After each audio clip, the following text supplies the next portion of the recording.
This is going to be for sure a defensive battle. Our linebacker core on our team, I feel like we have the best linebacker core in the NFL. I really do. Our guys are unselfish. They come out every week, week in and week out, and we play for one another. And Baltimore has those same kind of guys, with Suggs and Ray and I can't say the one guy's name, Eldrubin. Elevate, there you go. So, so I mean, it's going to be for sure a defensive battle. Tell me about Ray and wearing his number. Well, you try to make that controversial. It's a Ray and his number. Right? It's the 49ers jersey, and this is my number. So, what is it in honor?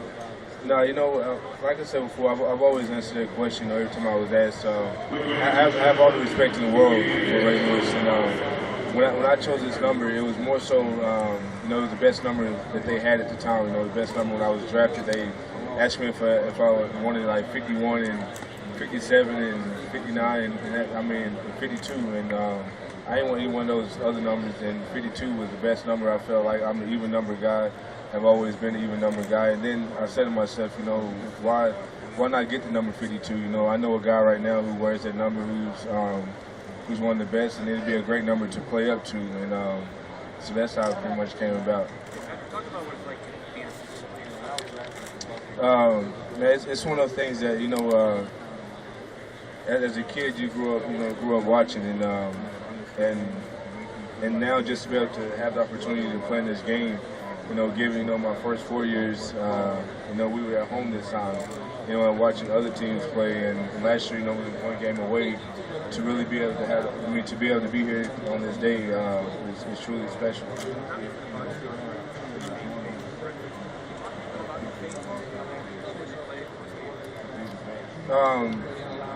You said, I've always been my grandmother,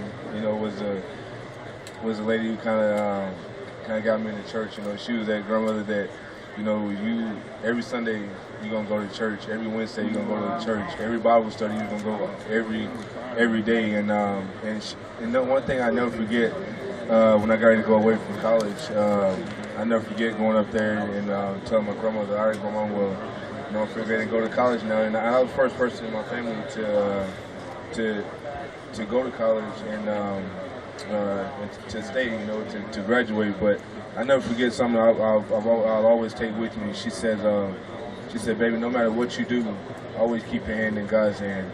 And my grandmother was someone that was like a mother to me, someone who helped raise me, and I'll forever love her. She's still alive and still strong.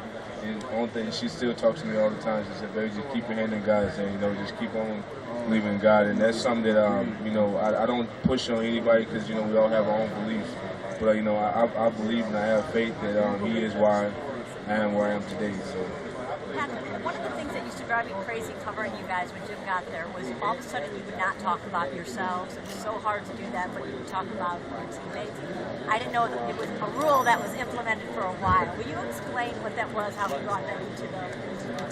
I'm sorry, say. Explain how that happened. What was the rule that he said about you couldn't talk about yourselves unless you were talking about other guys?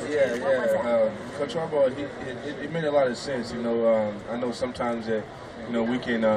You as a player or just you as a person, if you find someone who talks about themselves a lot, it kind of just throws you off. It kind of just like, is he stuck on himself? Is he conceited? Is he this or that? And one of the things that Coach Harbaugh brought to us was that, he said instead of talking about yourself, talk about the man next to you, talk about the man beside you. He said, when you talk about yourself, you belittle yourself, and when you talk about others, he said a rising tide.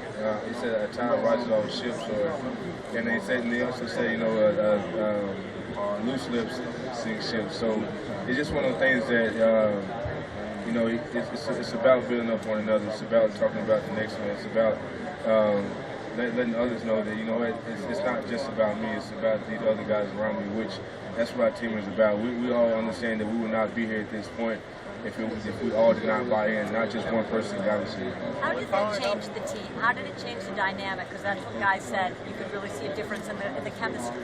Yeah, because it went from being about about me, about about I, to really just making it about us, making it about one another, and like I said before, anytime you can have a bunch of guys who are like that, I think you have a great team, and I really feel like that's what makes our team, what it is. We have a bunch of unselfish guys, across the whole board, and I remember at one point in time, we didn't always have that, and now I can also say across the board that we do have it. Like, could you describe about growing up in Tennessee, being a little bit overlooked in high school, and now being where you are today, how that kind of feels?